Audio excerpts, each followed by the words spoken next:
Here's a beautiful story to get you ready for Shavuos, and then I'll share with you the secret to making the most of this day. Rabbi Yaakov Kamenetsky, one of the previous leaders of American Jewry, was invited to a Jewish day school for a Chumash party when the children complete learning the entire 5 books of the Torah. He asked the children, what did Klal Yisrael say when Hashem asked them if they want the Torah? And together, all the children sang out those famous words, Naseh v'nishma, we will do, and then we will hear and understand. Exactly how the Jews did it at Har Sinai. United, as the Torah tells us, one nation, one heart. The rabbi asked them, how could it be that everyone spoke for everyone else? How can they have known that their fellow Jew also wants to do first and hear later? Maybe someone wanted to think about it.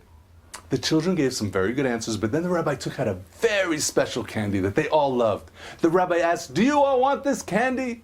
The children unanimously screamed, yes, yes, we want it. The rabbi then asked, how do you know your friend wants it too? How can you speak for him?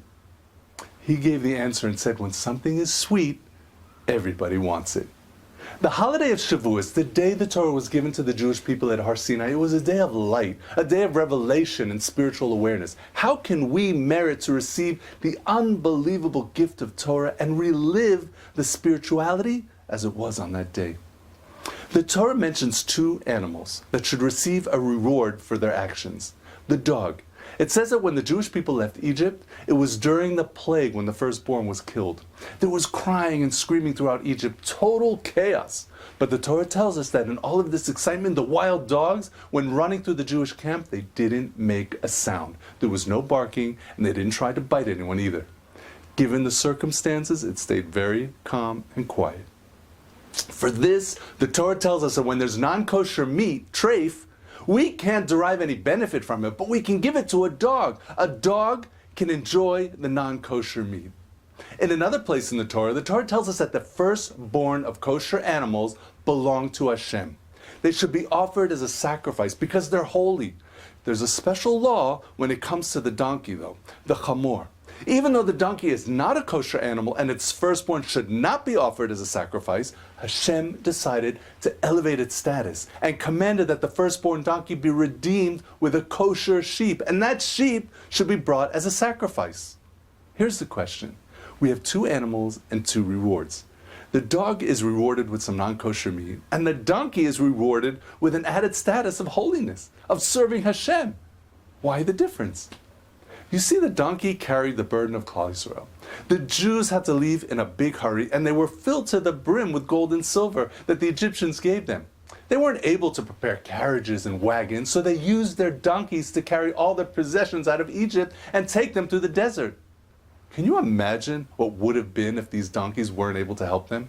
The back-breaking trek through the desert that they would have had?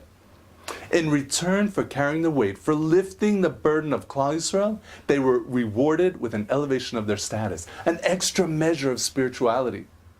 The dogs, on the other hand, didn't actively do something for Klal Yisrael. They refrained from doing something bad against Klal Yisrael. They kept their mouths shut. They didn't bother the Jews and cause panic on the way out, and it was a nice thing, but it's not the same as taking action and doing something to help Klal Yisrael. The Jewish people at Har Sinai, they were Am Echad, Lev Echad. They were one people with one heart. They were unified. Unified in caring for each other. Unified in their dedication to Hashem to follow the Torah. Unified in knowing that life is about our spiritual accomplishments. It was no coincidence. In fact, it was a prerequisite of receiving the Torah because when we are unified and carrying the burden of our fellow Jew, even with a small act, we get rewarded with spiritual gifts. And now it's time to receive our portion in the ultimate spiritual gift, the Torah. Chag Sameach.